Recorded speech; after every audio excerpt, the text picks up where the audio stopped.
Dia 8 de março é Dia Internacional da Mulher. A data simboliza a necessidade da luta permanente pela progressão na conquista de direitos, combate a violências físicas, morais, emocionais, afetivas e sexuais e sobre aspectos que envolvem o controle histórico dos corpos femininos por culturas e práticas patriarcais e machistas que ainda predominam no mundo. Pensar o Dia Internacional da Mulher é também refletir sobre momentos históricos que contribuíram para a construção de um cenário ainda bem distante de viabilizar a igualdade de gênero no Brasil e no mundo. É, além disso, um convite para irmos além e traçarmos um paralelo com os igualmente incansáveis esforços de exploração e dominação da natureza.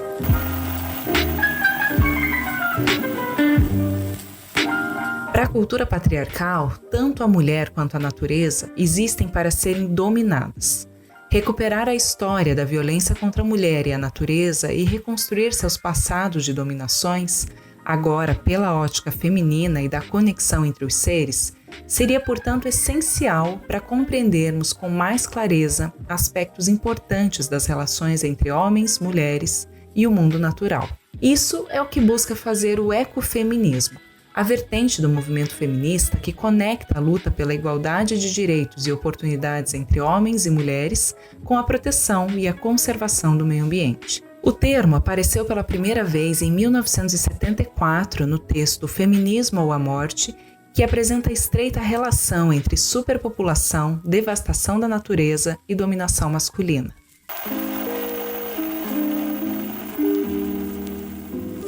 Não é de hoje que o mundo experimenta as graves consequências resultantes da intensificação dos efeitos das mudanças climáticas e do desrespeito ao patrimônio público natural. A cada dia fica mais claro que o tempo para a reversão do cenário, que afetará principalmente as futuras gerações, é extremamente curto e finito. Um relatório produzido por especialistas do painel intergovernamental sobre mudanças climáticas em abril de 2022 mostrou que a humanidade tem apenas 3 anos para frear as emissões que agravam as consequências do efeito estufa e impedir consequências irreversíveis ao planeta desencadeadas pelo aquecimento global. Hoje, o Brasil está entre os campeões de desmatamento e supressão de florestas e outros ecossistemas.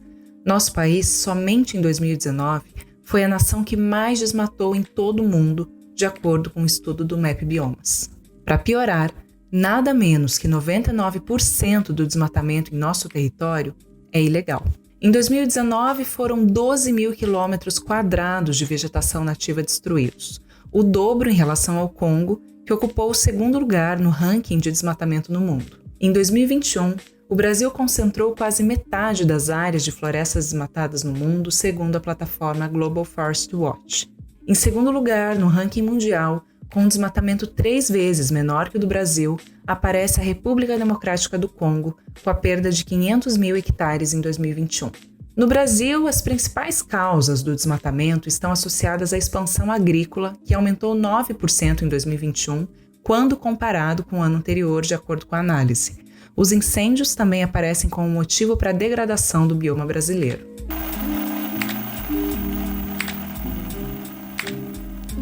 Não por acaso, o Brasil também ocupa o 5º lugar no ranking mundial de feminicídio, o homicídio cometido contra mulheres motivado por violência doméstica ou discriminação de gênero, isso segundo o Alto Comissariado das Nações Unidas para os Direitos Humanos. O país só perde para El Salvador, Colômbia, Guatemala e Rússia em número de casos de assassinatos de mulheres. Em comparação com nações desenvolvidas, por aqui se mata 48 vezes mais mulheres que no Reino Unido, 24 vezes mais que na Dinamarca e 16 vezes mais que no Japão ou na Escócia. Mais da metade dos assassinatos de mulheres acontece dentro de suas próprias casas. Segundo a organização internacional Human Rights Watch, a taxa de homicídios de mulheres no Brasil é maior do que em qualquer outro país que compõe a Organização para a Cooperação e o Desenvolvimento Econômico, na qual figuram 36 nações.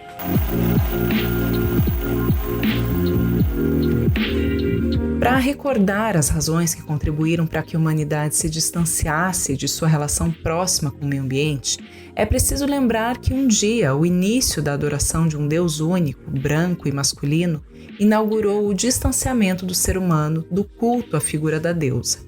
O fato contribuiu para o afastamento entre as pessoas e o meio ambiente, que passou a ser abusivamente explorado e degradado por não ser mais visto como parte de uma relação interdependente e conectada com o ser humano. Por muito tempo na história da humanidade, a definição de deusa, também conhecida como Senhora dos 10.000 nomes, foi adorada por povos antigos. Ainda que fosse evocada por diferentes nomes e em diversos lugares, a deusa representava o princípio criador e a unidade essencial de toda a vida na Terra. A noção de divindade, portanto, já foi feminina, plural e diretamente associada às forças da natureza, que, por sua vez, era fortemente reverenciada e considerada conectada a todas as fases da vida humana. O culto à deusa, no entanto, foi destruído e substituído. Primeiro, pelos deuses guerreiros, e depois pelo monopólio da ideia de um Deus único.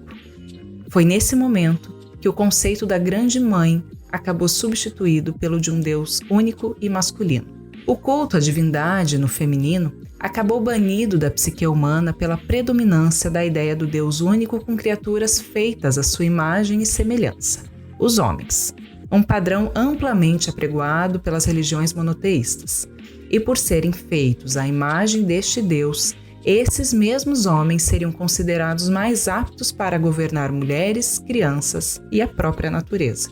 Lynn Hunt, autora do livro A Reinvenção dos Direitos Humanos, Uma História, lembra que no século XIX não se imaginavam todas as pessoas como igualmente capazes de autonomia moral.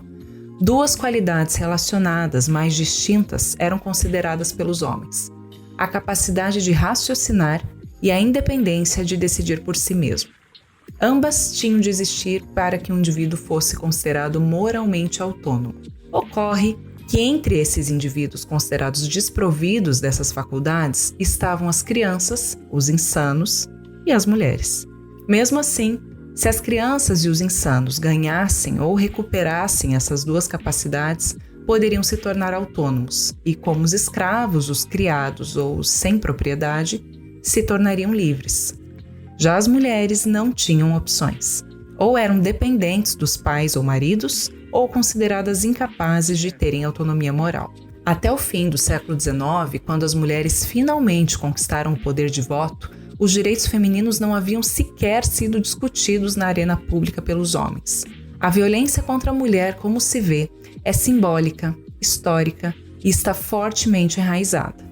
Ainda serão necessários anos de lutas constantes para a reversão do cenário.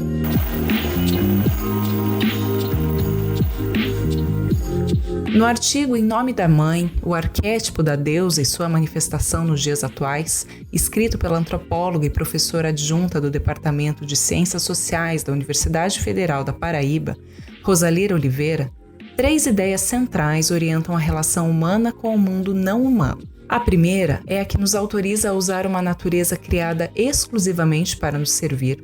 A segunda, que nos permite exercer amplamente nosso controle absoluto sobre ela.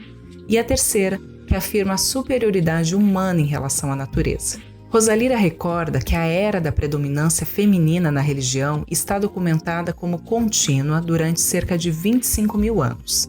E conta que exemplos relativos à fusão e à convivência quase nunca pacífica entre esses dois sistemas podem ser encontradas em quase todas as mitologias europeias. Ela diz que, em geral, tal conflito é descrito simbolicamente como uma guerra, na qual os deuses recém-chegados enfrentam e dominam os antigos deuses, condenando-os às religiões obscuras ou admitindo-os de forma subordinada no panteão principal. Outra forma de expressão desse conflito é o combate entre um campeão da ordem, um deus ou herói solar, contra um monstro, uma serpente ou um dragão, uma criatura, filha da deusa Terra ou às vezes a própria deusa, cuja derrota marca o fim do mundo matricêntrico e do domínio da Grande Mãe. São exemplos desse arquétipo a luta de Apolo contra a serpente Píton entre os gregos, de Javé contra Leviatã entre os hebreus, de Marduk contra Tiamat entre os babilônios.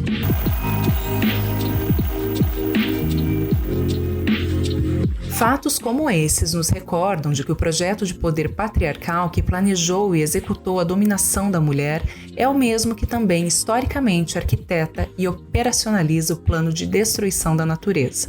Em nome do domínio do capital e de interesses de ordem nada coletivas, o patriarcado sufoca tudo que é vivo. Faz isso sem lembrar que sem o feminino e os serviços ecossistêmicos concedidos pelo meio natural, a vida simplesmente não existe. Os negócios não existem e o dinheiro também não. Parte enorme da sociedade global ainda fecha os olhos para a produção de alimentos livres de venenos, para a conservação e a preservação de áreas naturais e de ecossistemas singulares, para a adoção de energias baseadas em técnicas de geração de baixo carbono, para a astrologia, para a espiritualidade e não a religião, ou para a cura que vem da terra, por exemplo. Essa parte da população ainda continua tentando silenciar e limitar a atuação de mulheres que promovem a revolução e que resistem historicamente à dominação, assim como a natureza. Mas, como bem coloca Margaret Atwood no livro que virou série O Conto de Aia, tudo que é silenciado clamará para ser ouvido, ainda que silenciosamente. Alguém duvida?